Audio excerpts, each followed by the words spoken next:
Si tus papás nunca te compraron un peluche, felicidades. Significa que tus papás sí te querían. Pero, ¿qué tienen que ver los peluches con el amor de los padres? Mucho en realidad. Pero menciono esto porque probablemente aún tengas peluches que alguna vez te compraron. Ya sea que duermas con alguno o tengas varios en tu cuarto que llevan años sin moverse, como Wheezy de Toy Story. Es probable que estén repletos de unos animales casi invisibles llamados ácaros. Definitivamente unas criaturas sumamente adorables. No por nada venden peluches suyos. Ahora que lo pienso, el peluche sería un ácaro al cuadrado porque es un ácaro rodeado de ácaros. Pero bueno, hoy no vamos a hablar sobre cómo no metes a lavar tus peluches al menos 2 veces al mes. Este video está dividido en 2 partes. En la primera entenderemos por qué a las personas les gustan los peluches y los juguetes. Y en la segunda entenderemos qué rayos hace que nos resulten bonitos los personajes ficticios y su mercancía. Los niños suelen secuestrar algún peluche, juguete u objeto cuando son pequeños. Esta conducta que casi todos hemos hecho se relaciona con un concepto psicológico conocido como objeto de apego, que se refiere a aquel objeto inanimado que ofrece seguridad y consuelo. Esta conducta suele ser un sinónimo de madurez emocional y representa una etapa que suele terminarse cuando el niño crece. ¿O no? Conocer este concepto es importante para responder a la siguiente pregunta: ¿por qué tantos adultos aún compran o conservan peluches y juguetes? De manera superficial, esto tiene las siguientes explicaciones: su función como mecanismo de afrontamiento y la nostalgia que provocan. La primera hace referencia al uso de objetos para afrontar momentos difíciles, actuando como un apoyo emocional o una manera de autorregulación. Su formación se da durante la infancia y suele permanecer hasta la adultez. Un ejemplo más sutil de esto son aquellas personas que suelen dormir abrazando a un objeto, que usualmente suele ser un peluche. La segunda fue representada recientemente en la película Intensamente 2, como una emoción en forma de señora mayor, con la función de recordar los momentos felices del pasado, pero que tienen baneada porque supuestamente eso es algo que solamente hacen los ancianos, lo cual no es verdad. En los últimos años, la nostalgia de los adultos ha sido capitalizada por diferentes empresas, algo de lo que no vamos a hablar a profundidad, pero que se observa claramente en el cine y la televisión. Recientemente se están estrenando películas o series que incluyen personajes que fueron vistos por última vez hace años, provocando nostalgia en los adultos que eran niños cuando se estrenaron, lo que sirve como la excusa perfecta para vender nuevos juguetes y peluches, los cuales probablemente sean comprados por, lo adivinaste, adultos. Así que recuérdenlo, si van a la casa de algún conocido y aún tiene juguetes o peluches en su habitación, probablemente sea por la nostalgia que le provoca, ya sea por el personaje en sí o porque está asociado con algún recuerdo de algún evento, persona o lugar. Para entender por qué ciertas cosas nos parecen lindas, debemos de entendernos a nosotros mismos, especialmente desde una perspectiva evolutiva. La palabra kinshema, o también conocida como esquema del bebé, fue acuñada por Conrad Lorenz en 1943 y consiste en un conjunto de rasgos, tanto en bebés humanos como en crías de animales, que activan un impulso de cuidado en nosotros. Un ejemplo real de esto sería, pues, un bebé. No por nada se llama esquema del bebé. El personaje humano de Masha, una niña que sale en la serie Masha y el oso, representa perfectamente este esquema a pesar de no ser una bebé. En cambio, otro personaje ficticio que no es humano, sino un perro, algo que ni siquiera yo sabía, cumple también con el esquema del bebé y se llama Cinnamon Roll, también conocido por la comunidad latinoamericana como chile morrón. Tengo que admitir que me da mucha risa ese nombre. Los rasgos del esquema del bebé son los siguientes: mejillas regordetas, cara redonda, cabeza y ojos grandes y nariz pequeña en proporción al resto del cuerpo. Chile morrón tiene todos menos uno, la nariz pequeña, porque pues no tiene nariz, lo que significa que cumplió con el sueño de la banda Maná.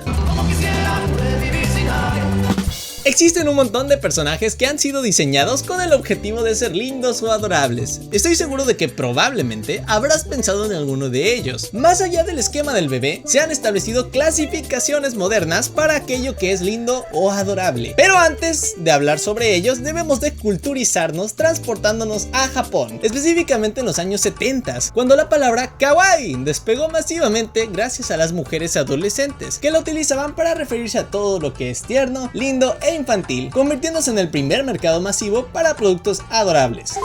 ¿Qué rayos? Oh no, ya viene.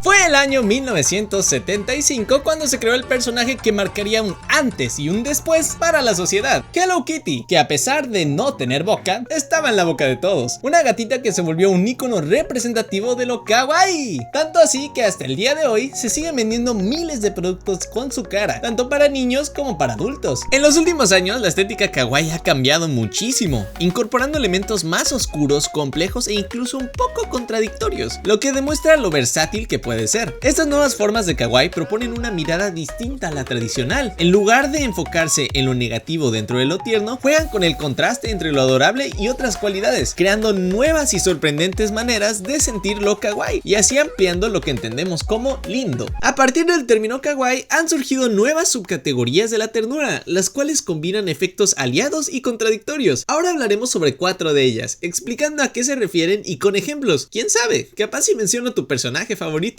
El término busu kawaii es la combinación de las palabras busaiku, que significa feo, con la palabra kawaii, que significa lindo. Sabiendo lo que significa esta palabra, haría un chiste diciendo de que muchos de nosotros no somos feos, sino busu kawais. Pero, ¿qué crees? Ya lo hice. El diseño de los personajes busu kawaii es sencillo, pero con un aspecto extraño que se combina con temas típicos de la estética kawaii, por lo que podríamos decir que es la subcategoría más normal, pero no menos interesante. Existe una franquicia de videojuegos que casi nadie conoce, lanzado por una pequeña empresa japonesa aún más desconocida, llamada Nintendo. Estoy hablando sobre The Legend of Zelda. El NPC que apareció por primera vez en el juego Majora's Mask, llamado Tingle, es básicamente un señor de 35 años de edad que está obsesionado con las hadas del bosque y que desea por encima de todo convertirse en una de ellas. Cualquier parecido con un grupo de personas que ha sufrido bullying durante años, pero que actualmente son más aceptados, es mera coincidencia. A pesar de que Tingle de manera superficial se considere feo, también tiene características que le hacen ver lindo. Esta categoría es la excusa perfecta para mencionar a la empresa dueña de tu mamá, novia, hermanas y primas, Sanrio, la empresa responsable de la creación de personajes icónicos como Hello Kitty y Hangidon. ¿Qué? ¿No lo conoces? Es Hangidon, el romántico solitario que no expresa muchas emociones, pero aspira a ser comediante. ¿En serio no lo conoces?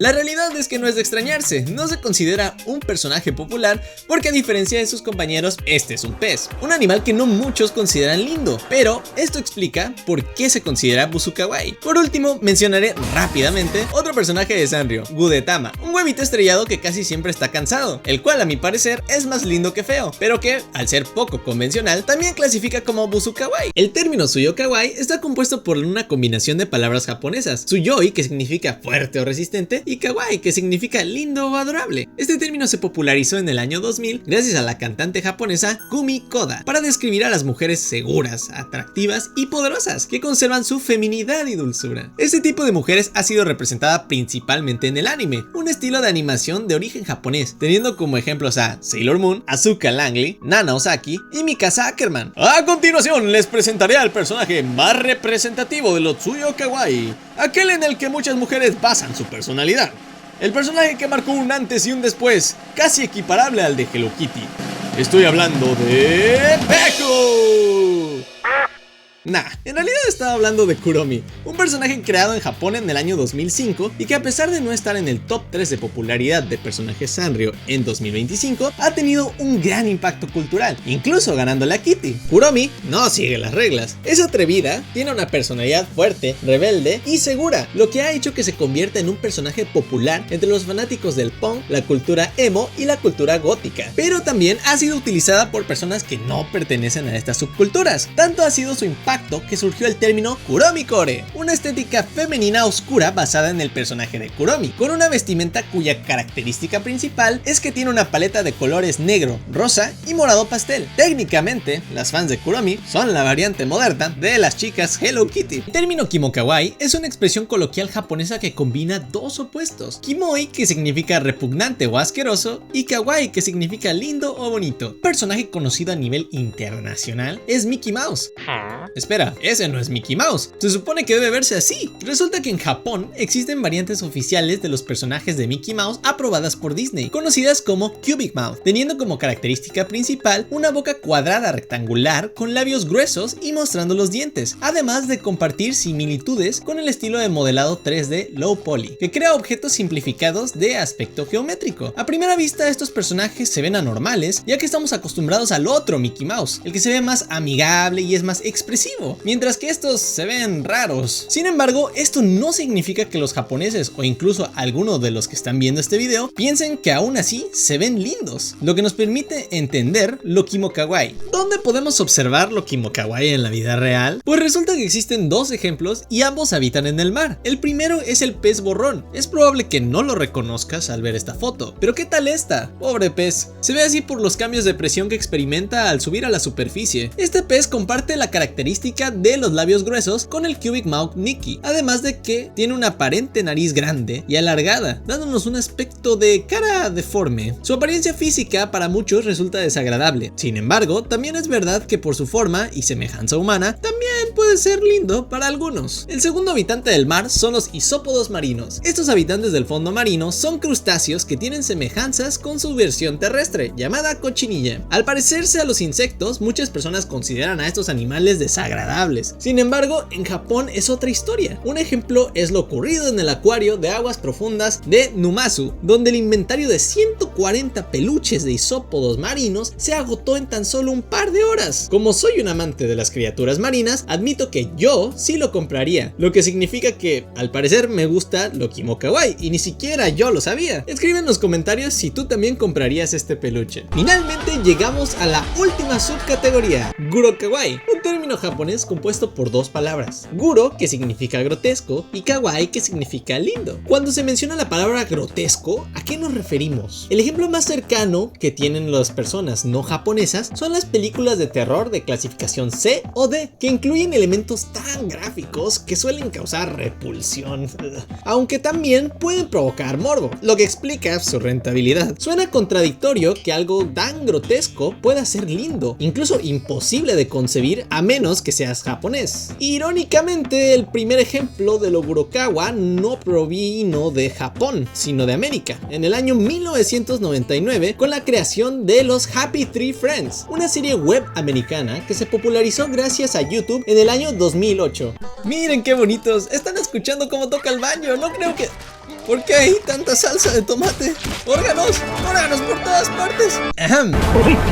¿Dónde estábamos? Ah, cierto, lo Guro-kawaii. En Japón en el año 2000, alguien vio un osito animado y pensó, espera, ese oso se comporta de una manera muy dócil y linda. Así no es como se comportan los osos. Así que hizo algo que incluso a mí me impresiona. Decidió crear un oso de apariencia linda, pero con la naturaleza del animal. Gloomy Bear es un oso que, similar a los osos reales, tiene una naturaleza violenta. Este vive con Pitty, su dueño, al cual siempre ataca, y por eso siempre está manchado de salsa de tomate. Lo sorprendente es que Gloomy Bear tiene popularidad internacional. Esto se demuestra por la venta de su Funko. Sin embargo, lo más interesante es que al no ser un personaje para niños, la mayoría de sus productos son comprados por adultos, incluyendo sus peluches. La estética Guro-kawaii funciona tan bien porque es algo imprevisto, contradictorio e innovador, tanto así que incluso yo quiero un peluche de Gloomy Bear. Y así es como entre peluches llenos de ácaros, personajes sin nariz, huevitos deprimidos y osos violentos, llegamos al final de este viaje por el universo kawaii. Lo que empezó como una simple palabra para referirse a algo lindo terminó convirtiéndose en todo un lenguaje visual y emocional que habla sobre cómo nos relacionamos con lo tierno, lo feo, lo raro y hasta lo grotesco. Porque al final lo kawaii no solo se trata de cosas bonitas, también de cómo nos reflejamos en ellas, en cómo un personaje, un peluche o hasta un pez puede representar una parte de nosotros. Quizás por eso seguimos comprando juguetes o guardando ese peluche viejo, porque no solo nos dan ternura, también nos recuerdan quiénes fuimos y quiénes seguimos siendo. Así que, si te gustan los personajes adorables pero poco convencionales, no te preocupes, no estás solo. Los japoneses y otras culturas te respaldan.